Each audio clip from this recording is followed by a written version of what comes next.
Welcome back to Rolando Estacada. My name is Rolando, and for today's episode, this is a continuation of a series that I am building on the legendary Winkler Sayoc Tomahawk. I've done some episodes on them already, the most recent one being the unboxing of the full-size RnD Winkler Tomahawk. I also did some previous ones in mastering the Sayoc Winkler RnD compact Tomahawk and also the unboxing of that same compact Tomahawk.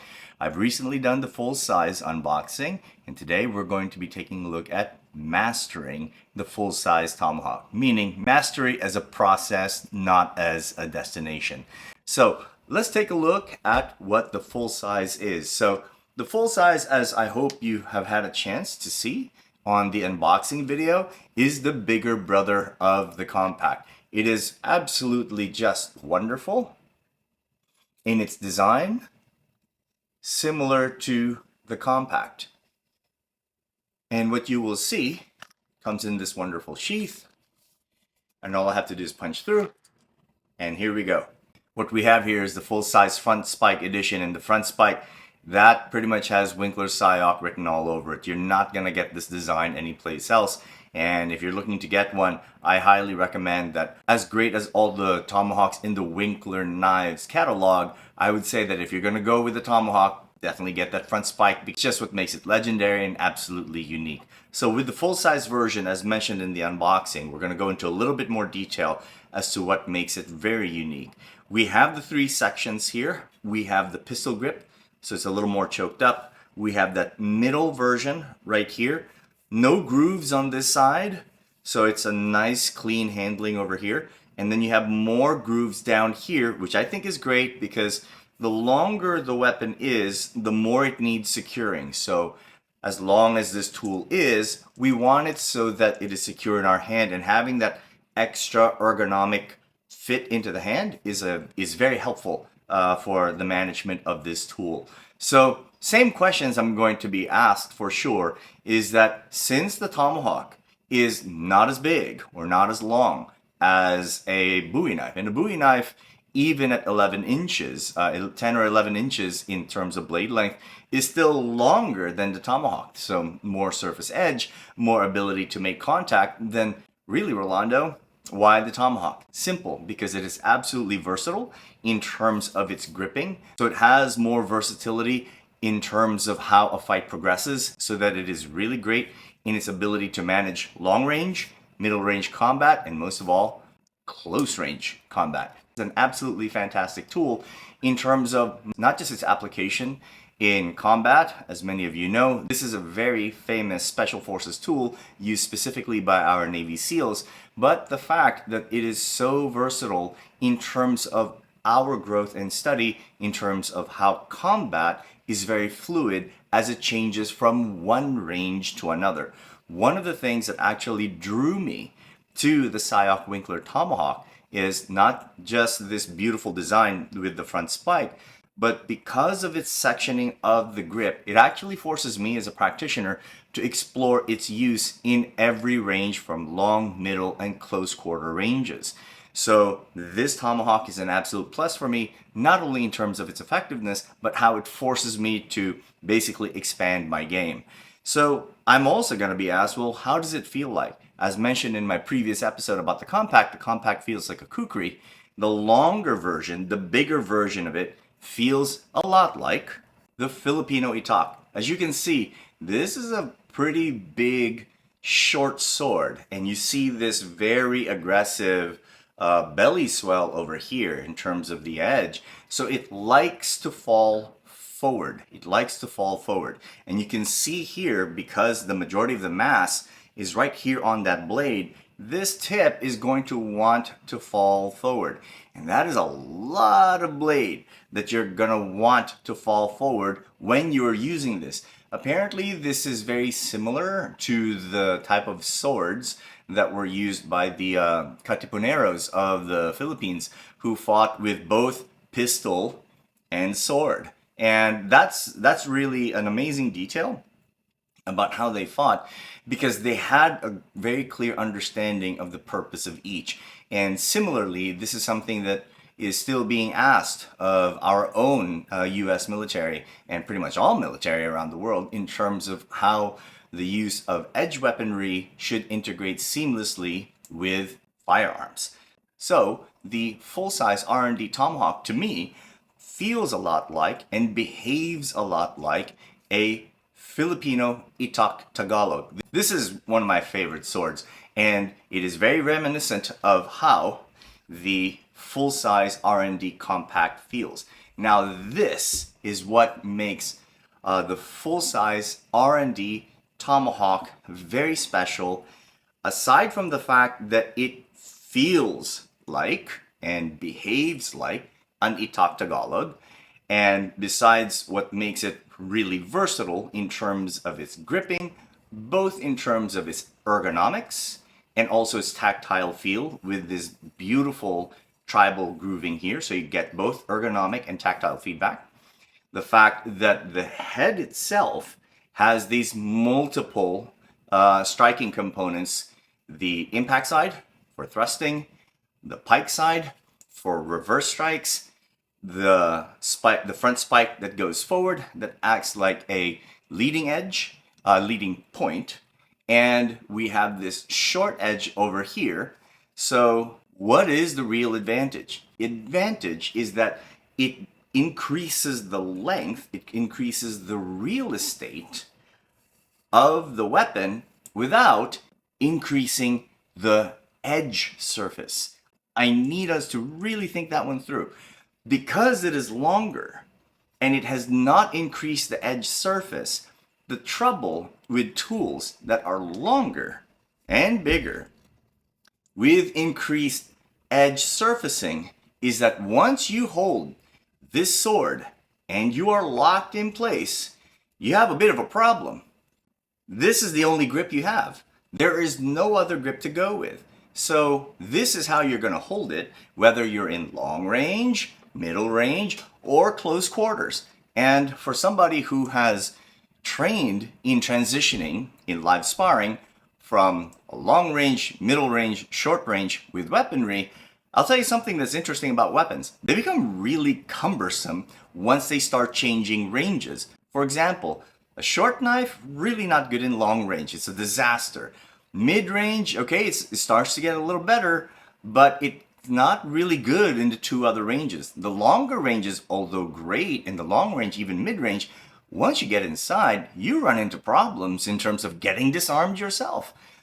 What's beautiful about the full-size RnD Tomahawk is that it can actually switch from long range to mid-range and all the way to close quarters. This is absolutely fantastic, and it helps me appreciate why Navy SEALs and Special Forces altogether practically revere this tool. Because if you consider what they have to go through in terms of the type of combat, it is really a study of ranges and how they go ahead and close in on the target.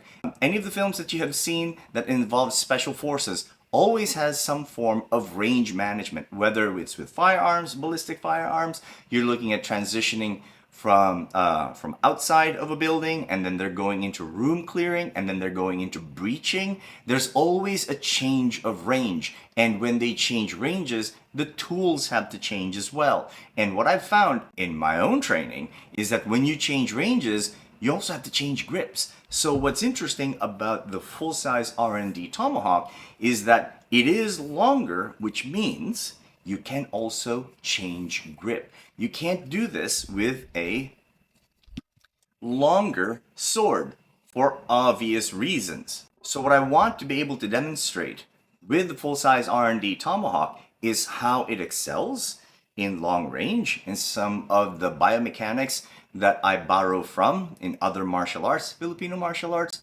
maybe a little bit of French martial arts. Happy to show that to you. And also how it excels in mid-range and of course short range. And lastly, it gives you the ability for two-handed biomechanics in the effective use of this magnificent tool. Thank you very much for viewing this video. I really hope you enjoy it and you learn a couple of things from it. Thank you. full-size RnD Sayoc Winkler Tomahawk is perhaps the best range management tool I have ever handled. I want you to pay close attention to my biomechanics as I handle it at the long end of the stick so that when I throw this tomahawk, notice that my shoulder leads forward. This is something that I borrowed from Comparative, which is a French martial art.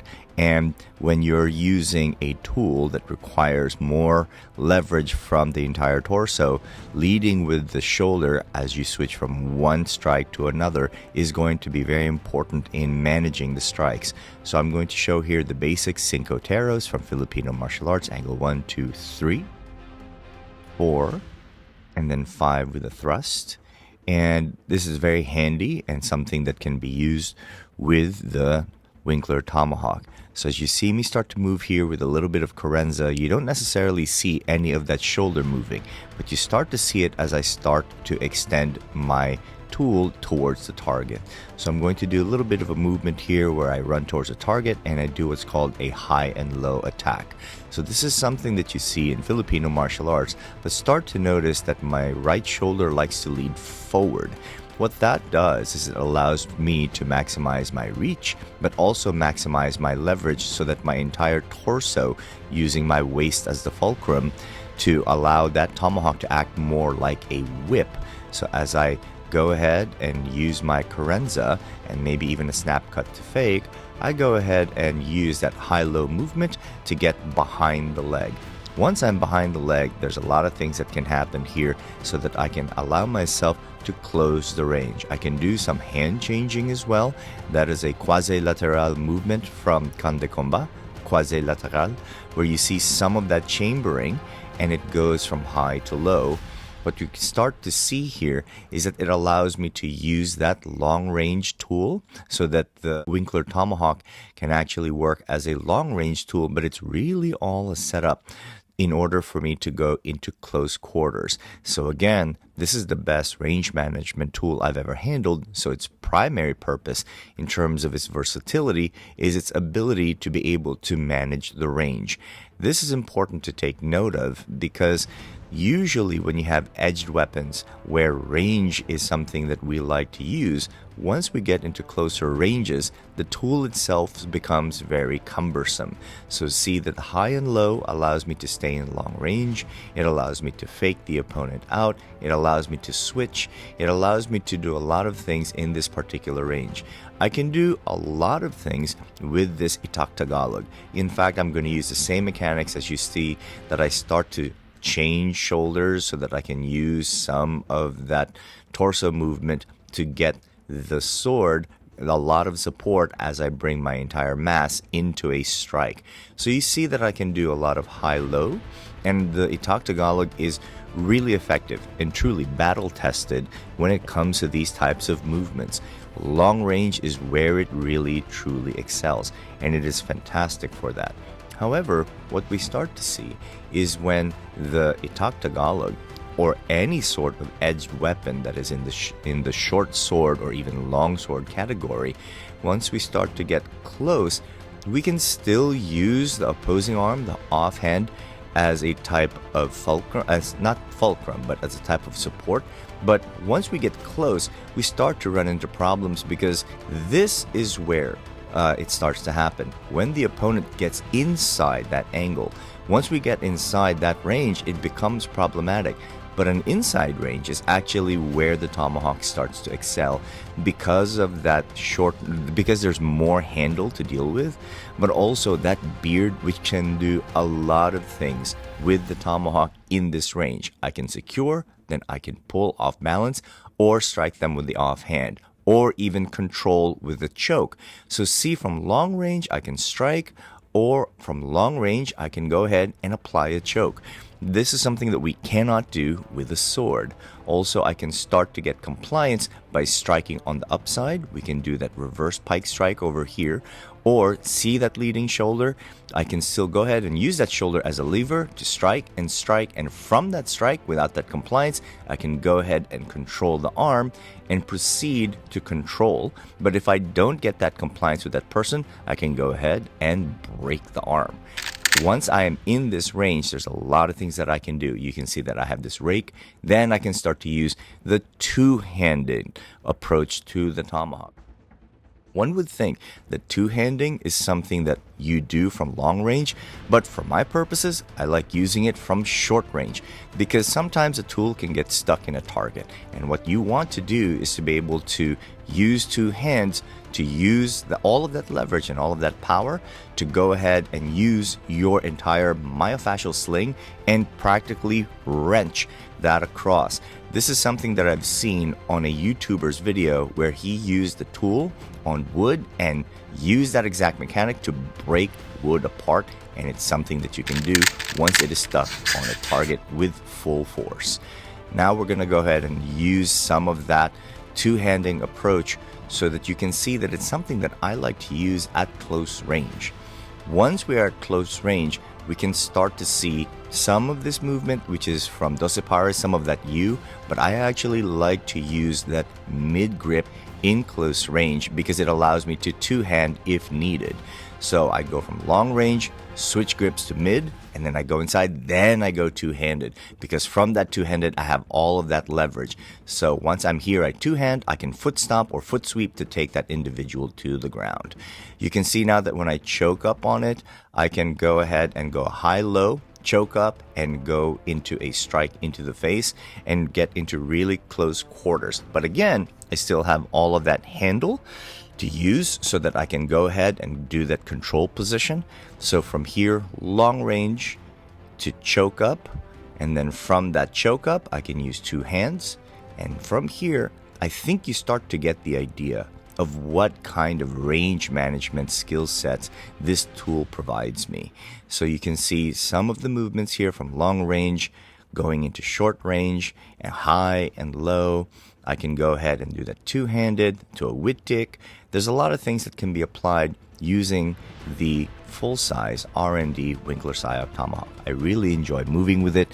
Not only is it a great educative tool so that I can start to integrate so many of the systems and paradigms that I've been educated in, and it is also a great self-defense tool. It speaks for itself. It's been used in U.S. Special Forces and more famously Navy SEAL Team 6. It's been covered in the media, and I really enjoy and I feel very honored to be the proud owner of not just this full size but also the compact. It will really teach me a lot on how to integrate all of the paradigms that I've been using, but also the primary curriculum that supports it, which is Sayoc Kali. And I hope this is something that you have enjoyed. Do stick around, stay tuned, more videos to come.